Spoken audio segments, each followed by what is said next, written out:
ഏവർക്കും സിനി ലോഞ്ചിൻ്റെ മറ്റൊരു വീഡിയോയിലേക്ക് സ്വാഗതം. JT മോളർ രജനി സംവിധാനം നിർവഹിച്ച് 2023 പുറത്തു വന്ന അമേരിക്കൻ ത്രില്ലർ ചിത്രമാണ് സ്ട്രേഞ്ച് ഡാർലിംഗ്. 6 അധ്യായങ്ങളായിട്ടാണ് സംവിധായകൻ കഥ നമ്മുടെ മുമ്പിലേക്ക് അവതരിപ്പിക്കുന്നത്.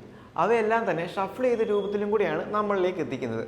അതായത് അധ്യായം 1, 2, 3 എന്ന ക്രമത്തിൽ പോകാണ്ട് ആദ്യം അധ്യായം 4, പിന്നെ അധ്യായം 2, പിന്നെ അധ്യായം 5, പിന്നെ അങ്ങനെ ഷഫിൾ ചെയ്തിട്ടുള്ള രീതിയിലാണ് നമ്മുടെ മുമ്പിലേക്ക് കഥ സംവിധായകൻ എത്തിക്കുന്നത്. കഥയുടെ ആസ്വാദനത്തിന് അതിന് വലിയ പങ്കുണ്ട് എന്ന് തന്നെ പറയാം. കാരണം ഇതൊരു ത്രില്ലർ ചിത്രമായതുകൊണ്ട് തന്നെ ചിത്രത്തിൽ ട്വിസ്റ്റും ബാക്കി കാര്യങ്ങളൊക്കെ ഉണ്ട്.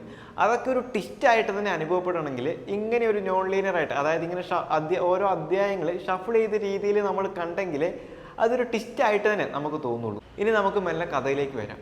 ഒരാണും പെണ്ണും രാത്രിയിൽ കണ്ടുമുട്ടുന്നു. കഥാപാത്രങ്ങളുടെ പേര് വെളിപ്പെടുത്തുന്നില്ല. അങ്ങനെ അവരൊരു റൂം എടുക്കാൻ വേണ്ടിയിട്ട് ഒരു ഹോട്ടലിൻ്റെ മുമ്പിൽ നിൽക്കുകയാണ്. അതെന്തിനായിരിക്കും എന്ന് കൂടുതൽ പറയേണ്ട കാര്യമില്ല. അങ്ങനെ അവർ കാറിനുള്ളിൽ നിന്ന് ഹോട്ടലിലേക്ക് ഇറങ്ങുന്നതിന് മുമ്പായി കുറച്ച് കാര്യങ്ങളൊക്കെ സംസാരിച്ചിരിക്കുകയാണ്. ഇങ്ങനത്തെ ഓരോ കാര്യങ്ങൾ ചെയ്യുമ്പോഴും സ്ത്രീകൾ അനുഭവിക്കുന്ന ബുദ്ധിമുട്ടൊക്കെ അവനെ പറഞ്ഞ് മനസ്സിലാക്കുകയാണ്. അതിനൊപ്പം അവനോട് ചോദിക്കുന്നുണ്ട്, താങ്കൾ ഒരു സീരിയൽ കില്ലർ ആണോ എന്ന്. കാരണം ആ നാട്ടിൽ അങ്ങനെ ഒരു സീരിയൽ കില്ലർ ചുറ്റിക്കറങ്ങുന്നുണ്ട്.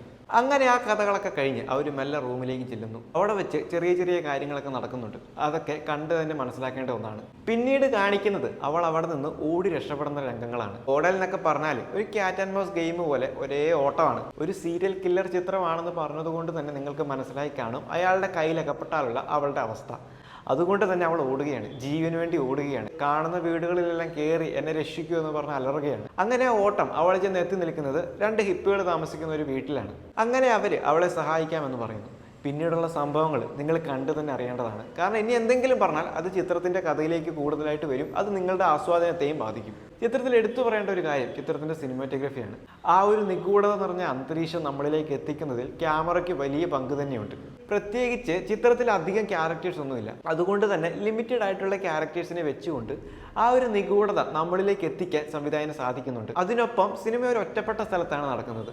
ആ ഒരു സ്ഥലത്തിൻ്റെ അന്തരീക്ഷവും ആ ഒരു സ്ഥലത്തിൻ്റെ ആംബിയൻസും എല്ലാം ക്യാമറ കണ്ണുകൾ ഒപ്പിയെടുത്തിരിക്കുന്നത് വളരെ മനോഹരമായിട്ടാണ്. അതുപോലെ എടുത്തു പറയേണ്ടതാണ് ചിത്രത്തിൻ്റെ ബാക്ക്ഗ്രൗണ്ട് മ്യൂസിക്. ചിത്രത്തിൻ്റെ ആരംഭത്തിൽ നടക്കുന്ന ആ ക്യാറ്റ് ആൻഡ് മൗസ് ഗെയിമിനൊപ്പം ആ ഒരു ബാക്ക്ഗ്രൗണ്ട് മ്യൂസിക്കും കൂടെ വരുമ്പോൾ നമുക്കും ഇങ്ങനെ ടെൻഷൻ ഇങ്ങനെ കൂടി വരും. ഇനി എന്താണ് സംഭവിക്കുക, എങ്ങോട്ടാണ് ഈ കഥ പോകുന്നത് എന്നുള്ളതൊക്കെ ചോദ്യങ്ങൾ നമ്മുടെ ഉള്ളിലും ഉരുത്തിരിഞ്ഞു വരും. പിന്നെ മറ്റൊന്നാണ് ചിത്രം എഡിറ്റ് ചെയ്തിരിക്കുന്ന രീതി. ആദ്യം തന്നെ പറഞ്ഞതുപോലെ ഒരു ഷഫിൾ ചെയ്ത രീതിയിലാണ് ചിത്രത്തിൻ്റെ ഓരോ അധ്യായങ്ങളും പറഞ്ഞു പോകുന്നത്. ഇതിനു മുമ്പും അത്തരം രീതിയിലുള്ള എഡിറ്റിംഗ് നമ്മൾ കണ്ടിട്ടുണ്ടാവും. പക്ഷേ ഇതിലേക്ക് വരുമ്പോൾ ചെറിയൊരു പുതുമ കൂടെയുണ്ട്. അത് ചിത്രത്തിന്റെ അവതരണത്തിലാണ് എന്ന് കൂടെ പറയാം. ആദ്യമേ പറഞ്ഞതുപോലെ അധികം ക്യാരക്ടേഴ്സ് ഒന്നും തന്നെ ചിത്രത്തിലില്ല. അതുകൊണ്ട് തന്നെ ഉള്ളവരെ വെച്ച് നല്ല രീതിക്ക് തന്നെ ത്രില്ലടിപ്പിക്കാൻ സംവിധായകന് സാധിക്കുന്നുണ്ട്. അതിന് ബാക്ക്ഗ്രൗണ്ട് മ്യൂസിക് വഹിച്ച പങ്കും വലുതാണ്. വെറും ഒരു സീരിയൽ കില്ലർ ചിത്രമല്ലേ എന്ന് വിചാരിച്ച് കാണാതിരുന്നാൽ നല്ലൊരു ചിത്രം തന്നെയായിരിക്കും നിങ്ങൾക്ക് നഷ്ടമാവുക. കാരണം ചിത്രത്തിന്റെ ആദ്യ ഷോട്ട് മുതൽ അവസാന ഷോട്ട് വരെ നമ്മളെ ത്രില്ലടിപ്പിക്കാൻ ചിത്രത്തിന് സാധിക്കുന്നുണ്ട്. ഈ ഒരു ചിത്രം കണ്ടവരാണ് നിങ്ങളെങ്കിൽ നിങ്ങളുടെ അഭിപ്രായം കൂടെ പങ്കുവയ്ക്കുക. എന്നാൽ ഇതുവരെ ഈ ചിത്രം കണ്ടിട്ടില്ലെങ്കിൽ ഒന്ന് കാണാനായിട്ട് പരിഗണിക്കുക. എന്ത് തന്നെയാണെങ്കിലും ചിത്രം നിങ്ങളെ നിരാശരാക്കാൻ വഴിയില്ല.